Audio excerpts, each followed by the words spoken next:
মানবাধিকার কমিশন সে ফিলিস্তিনে খুলতে পারে না, গাজায় খুলতে পারে না, হ্যাঁ, ইয়েমেনে খুলতে পারে না। এখন একটা ইস্যু আসছে ওই পশ্চিমাদের মানবাধিকার সো কল্ড, ওদের বানানো শব্দ সো কল্ড মানবাধিকার অফিস। এখন প্রতিবাদ হচ্ছে, কিছু কথা হচ্ছে, দেখবেন যদি প্রতিষ্ঠা হয়ে যায় নর্মাল হয়ে যাবে আস্তে আস্তে। মানবাধিকার কমিশন সে ফিলিস্তিনে খুলতে পারে না, গাজায় খুলতে পারে না, হ্যাঁ, ইয়েমেনে খুলতে পারে না। তো কি আর বলবো আসলে, যতদিন পর্যন্ত শোনেন, যতদিন পর্যন্ত এই পৃথিবীতে দাজ্জাল, মাসিহুদ দাজ্জাল এবং তার অনুসারীদেরকে চিরতরে উৎপাটিত করা যাবে না, ঠিক আছে, চিরতরে এদের শেকড়টাকে কেটে শেষ করে দেওয়া যাবে না, ততদিন পর্যন্ত আপনি বিশ্বে মানবতা প্রতিষ্ঠা করতে পারবেন না। এর চেয়ে বড় কোনো কথা আমি আসলে আর আমার ভিতর থেকে আসতেছে না। যতদিন পর্যন্ত আপনি এদের পুরো শিকড় সহ উপরে না ফেলতে পারবেন, ততদিন পর্যন্ত আপনি এই বিশ্বে মানবতা প্রতিষ্ঠা করতে পারবেন না। ঠিক এই কারণেই ঈসা আলাইহিস সালাম আসবেন দাজ্জালকে করার জন্য। সে দাজ্জালের সাথে চুক্তি করার জন্য আসবেন না। ঈসা আলাইহিস সালাম দাজ্জালের সাথে চুক্তি করার জন্য আসবেন না। ইমামুল মাহদী ওই সময়কার এই জায়নিস্টদের সাথে, আল্লাহর দুশমনদের সাথে চুক্তি করার জন্য আসবেন না, যুদ্ধ করার জন্য আসবেন। এবং মানবতা যুদ্ধ ছাড়া প্রতিষ্ঠা হয় না। যখন তারা মিসাইল দিয়ে জবাব দিচ্ছে, তখন কি আপনি সেখানে তাবলীগ করবেন? তখন তো মিসাইল দিয়ে অ্যান্সার দেওয়া লাগবে। এই গাজা যে শরণার্থী শিবিরগুলোতে বোমগুলো মারা হচ্ছে একটা একটা করে, এখানে কি আপনি তাদের সাথে চুক্তিবদ্ধ হবেন, নেগোশিয়েট করবেন, টেবিলে ডিল করবেন? ওই ময়দানের ডিলিংস ময়দানেই করতে হয়। ওরা তো মানে সফট কোনো ভাষায় কথা বলছে না, ওরা তো অস্ত্রের ভাষায় কথা বলছে, ঠিক না ভাই? ঠিক, তারা তো অস্ত্রের ভাষায় কথা বলছে। তো এই কারণে হাদিসটা আমাদের কাছে আসা জায়গায় যে শেষ জামানায় যখন ইমামুল মাহদী ঈসা আলাইহিস সালাম তাদের যুগটা আসবে, এক একটা ইয়াহুদ যারা এই আপনার মুসলিমদের এগেনস্টে যুদ্ধ করবে, তারা যদি গাছের আড়ালে লুকায়, পাথরের পিছনে লুকায়, গাছ পাথর পর্যন্ত কথা বলা শুরু করবে যে আমার পিছনে একজন ইহুদি আছে, আসো করে যাও। মানে তাদেরকে রেখে দিয়ে আপনি ইবলিসি শক্তিকে দুনিয়াতে জীবিত রেখে আপনি শান্তি কায়েম করতে পারবেন না। এটা হলো পুরো মানবতা প্রতিষ্ঠার ইসলামিক তরিকা বললাম আর কি। এবং এই তরিকাতেই সাহাবায়ে কেরাম হেঁটেছিলেন। এমনকি নবী সাল্লাল্লাহু আলাইহি ওয়াসাল্লাম ইন্তেকালের 2-3 দিন আগেও বলে গিয়েছেন, 3 দিন বা 4 দিন আগে বলে গিয়েছেন যে আমার পরে আমার কবরকে তোমরা ইবাদতের জায়গা বানিও না, এই ইহুদিদেরকে তোমরা আরব উপদ্বীপ থেকে বের করে দিও। কথাগুলো দেখেন ভালো করে, খেয়াল করে। শেষ মুহূর্তের নসিহত এগুলা। রাষ্ট্রদূত আসলে সম্মান করো, আমার কবরকে তোমরা উপাসনার জায়গা বানিও না, ইবাদতের জায়গা বানিও না, আর ইহুদিদেরকে তোমরা আরব উপদ্বীপ থেকে বের করে দিও। তো মানবতার নবী, যিনি মানবতার নবী, যিনি সবাইকে মাফ করে দিচ্ছেন, তিনি এই কথাটা কেন বলে গেলেন? কারণ এই পয়জনগুলো আপনি যেখানেই ঢুকাবেন, ওই পুরো কন্টিনেন্ট তারা ধ্বংস করে রেখে দিবে। তারা ইয়াজুজ আর মাজুজের মতো আচরণ করবে। দেখেন কি করতেছে আজকে সারা বিশ্বে, প্রত্যেক দিক থেকে ধেয়ে আসতেছে তারা। কোন ডিপার্টমেন্ট বাদ দিয়েছে তারা ধ্বংস করার? এবং কোন ডিপার্টমেন্টটা বাদ দিয়েছে যেখানে ওরা আধিপত্য বিস্তার করে নাই? এখন এগুলো আস্তে আস্তে ওই আখিরুজ্জামানের দিকে যাচ্ছে, কিন্তু আমরা অনেকেই বুঝতে পারছি না। অনেকে মনে করছে এগুলো মনে হয় পলিটিক্যাল প্রবলেম, এগুলো মনে হয় ইকোনমিক প্রবলেম, এগুলো মনে হয় শুধু সাম্রাজ্যবাদী আগ্রাসন। ব্যাপারটা এমন না। ব্যাপারটা হচ্ছে এখানে মাসিহুদ দাজ্জালের একটা রোল আছে, এবং সে এবং তার অনুসারীরা মিলে এই বিশ্বকে শাসন করার মিশনের দিকে এগিয়ে যাচ্ছে আর কি। ওই চেষ্টা ওদের। তারা কি পারবে? কিছুদিনের জন্য, অল্প কিছুদিনের জন্য তারা কিছু কিছু ক্ষেত্রে সফল হবে। কিন্তু ঠিক আল্লাহ রাব্বুল আলামিন মুহররম মাসে, এটা বুঝেন, আল্লাহ রাব্বুল আলামিন মুহররম মাসে আশুরার দিনে যেভাবে মুসা আলাইহিস সালাম এবং বনু ইসরাঈলকে নাজাত দিয়েছেন, আল্লাহ রাব্বুল আলামিন এভাবেই মুসলিম এবং মুসলিমদের সাথে যারা একাত্মতা পোষণ করে আল্লাহর দ্বীনকে গ্রহণ করবে, তাদেরকে আল্লাহ পাক নাজাত দিবেন ইনশাআল্লাহ। মুসলিম মানে বোঝাচ্ছি যারা পরিপূর্ণরূপে মুসলিম হবে এবং ইসলামকে সাপোর্ট করবে, ইসলামের মানে প্রতি সুধারণা রাখবে, ইসলামের এগেনস্টে যুদ্ধ করবে না, আল্লাহ পাক চাইলে তাদেরকে নাজাত দিতে পারেন বা ইসলাম কবুলের তৌফিকও দিতে পারেন। আর ঠিক যেভাবে আল্লাহ রাব্বুল আলামিন এই মুহররম মাসেই আশুরার দিনে ফেরাউন এবং তার দলবলকে লোহিত সাগরে ডুবাই মারছেন না, ঠিক এইভাবেই দেখবেন ইনশাআল্লাহ তাআলা এই হোলি ল্যান্ডে আল্লাহ পাক সমস্ত জালেমদেরকে একত্রিত করতেছেন। বিভিন্ন জায়গা থেকে জালেমরা যে হোলি ল্যান্ডের মধ্যে আসছে, এসে একত্রিত হচ্ছে, বসতি স্থাপন করছে, এটার পিছনে মাস্টার প্ল্যান হচ্ছে আল্লাহ পাকের। আল্লাহ পাক সবাইকে একসাথে ধ্বংস করবেন ইনশাআল্লাহ। তো এইবার লোহিত সাগরের পানির নিচে ডুববে না তারা, এইবার ডুববে মুসলিমদের তরোয়ালের নিচে। এই কারণেই শেষ জামানায় এই হাদিসগুলো আমরা দেখতে পারি, আল মাহাদির ফাংশন, তার বাহিনীর ফাংশন, এবং তারা যে খোরাসান থেকে বের হয়ে বাইতুল মুকাদ্দাস জয় করবে, এগুলো লিখিত হয়ে গেছে। কিন্তু দাজ্জালকে হত্যা করার জন্য কে আসবেন? আমি এই জন্য বলছিলাম যে দাজ্জাল এবং তার অনুসারীদেরকে হত্যা করা ছাড়া আপনি পৃথিবীতে শান্তি কায়েম করতে পারবেন না। আর সেটা এখন আপনার করার সামর্থ্য নেই, আমার করার সামর্থ্য নেই, সেটা আলাদা আলোচনা। কিন্তু মাসালা এটাই, তরিকা এটাই। আপনার সামর্থ্য নেই, আলাদা আলোচনা।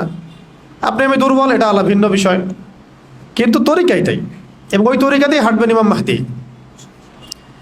ঠিক যেটা ইমাম হুসাইন রাদিয়াল্লাহু আনহুর ফাংশন ছিল, তিনি শেষ পর্যন্ত তো ইয়াজিদের হাতে, ইয়াজিদের বাহিনীর হাতে কি নিহত হয়েছেন, শাহাদাত বরণ করেছেন, তাই না? তো তাকে ট্র্যাপে ফেলা হয়েছিল না?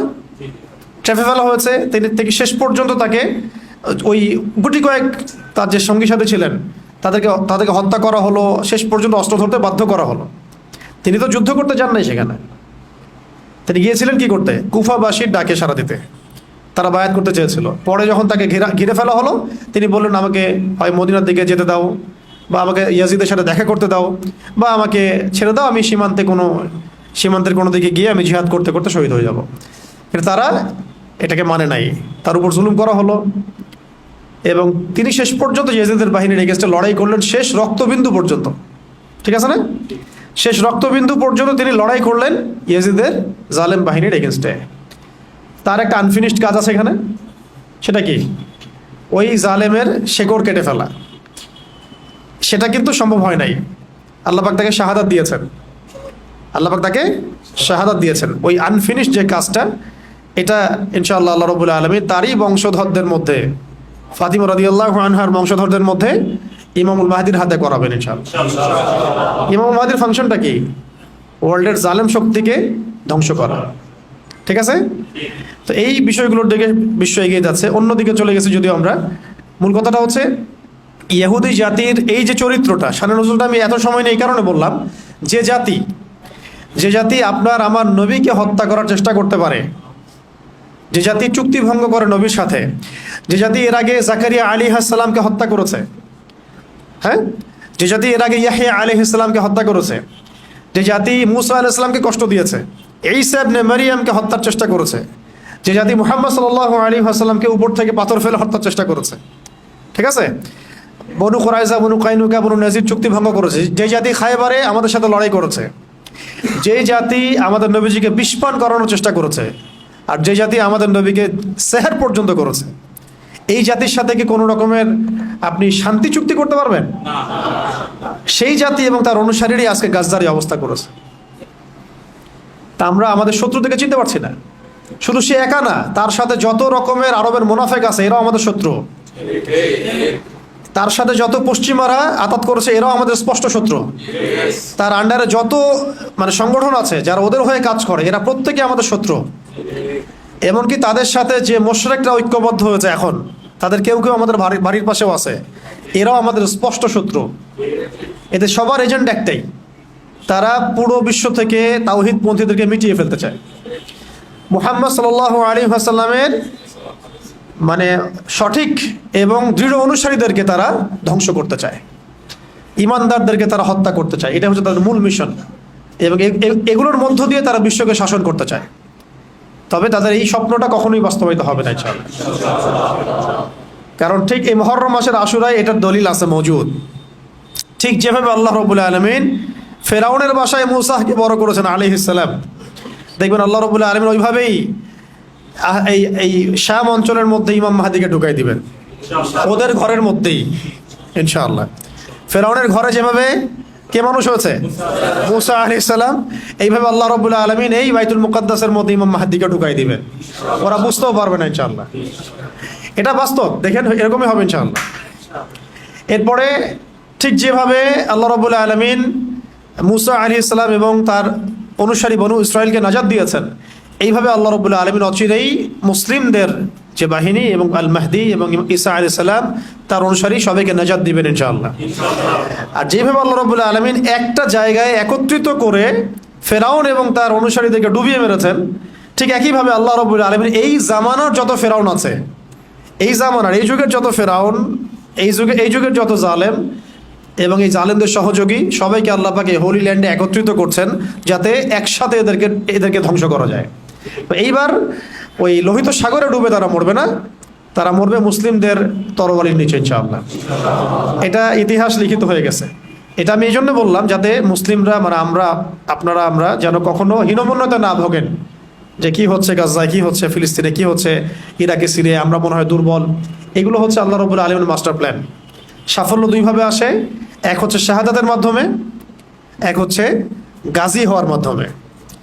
যে ভাইরা শাহাদাত পাচ্ছেন তারা শাহাদাত বরণ করার মধ্য দিয়ে সফল হচ্ছেন, আর যে ভাইরা গাজী হবেন তারা জয়লাভ করে সফল হবেন। দুটোই সফলতার রাস্তা আমাদের জন্য। আমাদের সামনে মানে লস বলে কোনো প্রজেক্ট নাই। আমাদের সামনে কি নাই? লস বা ক্ষতি বলে কোনো প্রজেক্ট নাই। তো এই ছিল ওদের চরিত্র। এই কারণে আমি এতগুলো কথা এই কারণে বললাম যে ওদের ব্যাপারে যেন সচেতন থাকি আমরা। ওদের এজেন্ডা, ওদের রাজনৈতিক ভিশন, ওদের অর্থনৈতিক এই মানে ফাঁকফোকরগুলো, সামাজিক ওদের যে ফিতনাগুলা, ওদের ইন্টারনেটের ফিতনাগুলা, মিডিয়ার ফিতনা, ওদের প্রযুক্তিগত ফিতনা, এবং ওদের যে বৈশ্বিক একটা মানে জায়নিস্ট ট্র্যাপ আছে, এগুলো সম্পর্কে যেন আমরা সচেতন থাকি। কোনো অবস্থায় যেন এগুলোতে পা না দেই, কারণ তারা আমাদের নবীকে পর্যন্ত ছাড়ে নাই। এটা মনে রাখবেন, যে আপনার নবীকে ছাড়ে না সে আপনাকে ছাড়বে কিভাবে? যে আপনার নবীকে ছাড়ে নাই সে আপনাকে ছাড়বে?